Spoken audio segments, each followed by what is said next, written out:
So hi, Mark Anderson, Head of Education at NetSupport here, and I'm really delighted to have in conversation with me today, live from BET 2023, the one and only Mr. Olly Lewis. Olly Lewis, how are you doing? Very good, thank you, Mark. I'm super excited to be here. Yeah. The last time I came to BET was with you in 2018. So a few years ago. Look, if you don't know, Olly and I are really good friends, but if you don't know who Olly is, Olly, who are you? So I'm Head of Digital Transformation at the Thomas Deacon Education Trust. It's a medium-sized trust in Peterborough. We've got 7 schools, 5,000 learners, about 800 staff.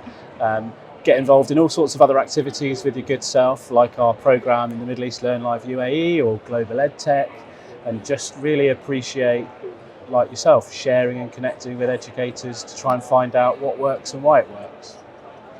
So, as you'll know as a regular viewer of Insights, what we do is we bring great people on and try and get them to share some insights. I had the real pleasure of catching Olly speak at a London Grid for Learning event recently, and he shared some really good insights into how to approach change management, particularly when it comes to embedding educational technology in a setting. So what I wanted to do was to try and unpick and explore that sort of change management process with Olly. So Olly, change management, the session was called, so it was like, how do you make change work when change is hard, or something like that, wasn't it? That's correct, yeah. So how do you make change work when change is hard? I think it's no secret in the education space, we are in a really challenging time at the moment. Any change is difficult, and I think the first thing that we have to really zero in on is time. Time is a resource in and of itself for people, and there's also the financial ramifications. So any change that you're going to make, you need to make sure that you give it sufficient time so that you don't have false starts, etc. moving forwards. And sometimes it means you might have to stop doing something that is going relatively well in order to do something that will work out better in the long run. So I think it's about being really clear with all of your stakeholders to ensure that whatever that new strategy that you're going to work on has sufficient time at every single level in your organisation, so that you can, get off to the best footing initially going. So that's my kind of first thing to focus on, I think. Yeah. Okay, so time. Okay, what else? And priorities then, kind of segueing into the next section, is everybody in your organisation crystal clear with what you're doing and why you're doing it? So that there's no miscommunication across your organisation. Could you go to a teacher, the cleaner, all the way up to the CEO and ask them, what are we working on and why are we working on those things, and what's led us to the point? What evidence, what data streams have we got to this point where we know we need to focus on the strategy, whatever that particular strategy is? More often than not, we will come up with a high-level strategy, tell people about it, and assume it gets going. You have to constantly revisit it at every possible opportunity so that it becomes, part of the DNA of everybody in your organisation, so they know what you're doing, why you're doing it. Okay, brilliant. So time, priority, what else? Priorities.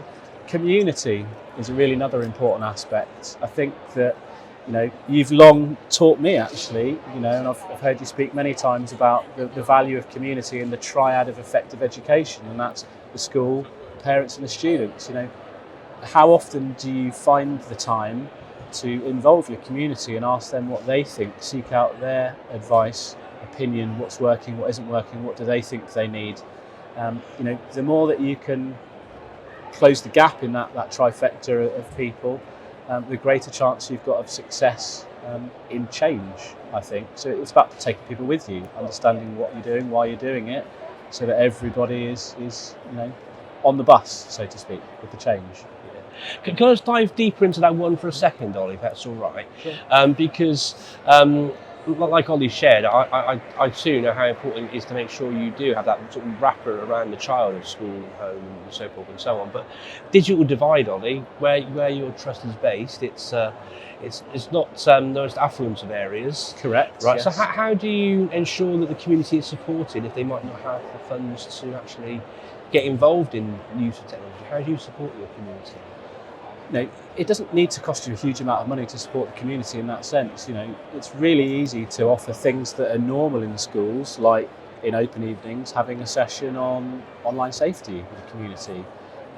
providing other resources for those parts of the community, like a brochure, for example, or how-to videos or explainer videos. Just an open forum with information that you can share and have some dialogue around is probably the first port of call in that. And I think in a socio-economically deprived area like ours, that's more important than ever to highlight what we're doing as adding value to the education experience for all learners, so that they understand the journey that we're on, where we're heading, and are on board with us and want to partake in that. So I think those are kind of the two tips from me on that. Cool. I won't dig deeper for now because we've got a very limited amount of time. So you had time, priority, community. What's next on your list of things to sort of consider with change management, Ollie? Partnerships, I think, is another one, and it kind of ties into as well the community piece. But how often do we make the space in an organisation where you're going to have a whole vast array of expertise in that organisation, horizontally and vertically, to draw on effective partnerships?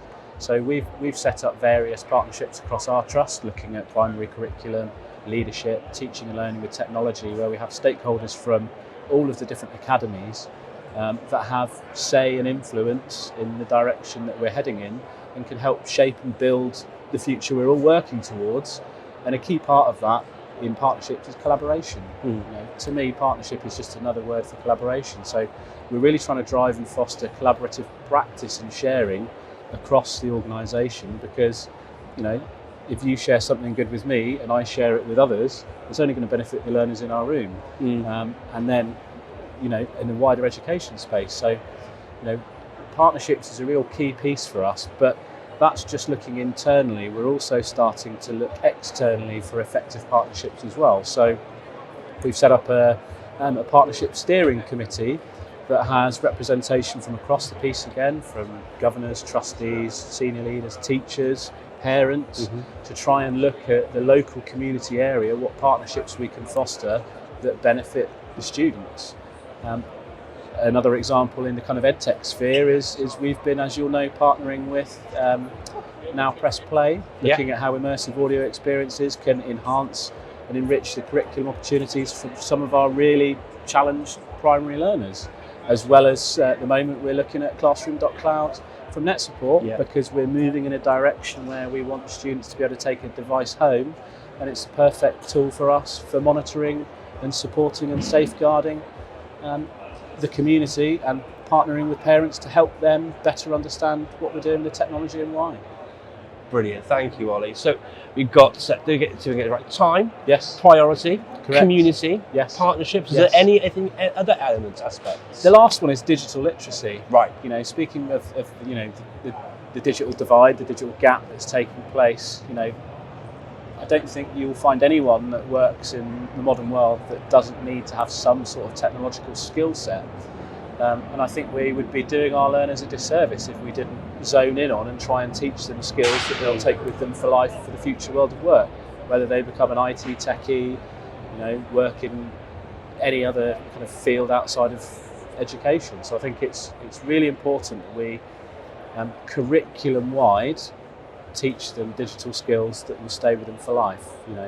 It's the old adage that English and maths aren't just English and maths teachers' responsibilities, they're everybody's. And I think the truth of the matter is, I'm preaching to the converted here, mate. Digital skills is every teacher's responsibility. Yeah, no, absolutely. And the foundation for that is getting it right with the teachers, and then we can teach the students those digital skills. Yeah, I completely agree. So let's look at this right then. So let's see if we've got it. So time, priority, community, partnerships, and digital skills. Those are your sort of 5 key things to sort of dive deep on in order to sort of facilitate good change management with educational technologies. Brilliant. Now, I know there's a nice infographic to go with this, so we'll make sure that goes into the show notes so you can check it out as well. Ollie might even wave it at you on his phone if you're lucky.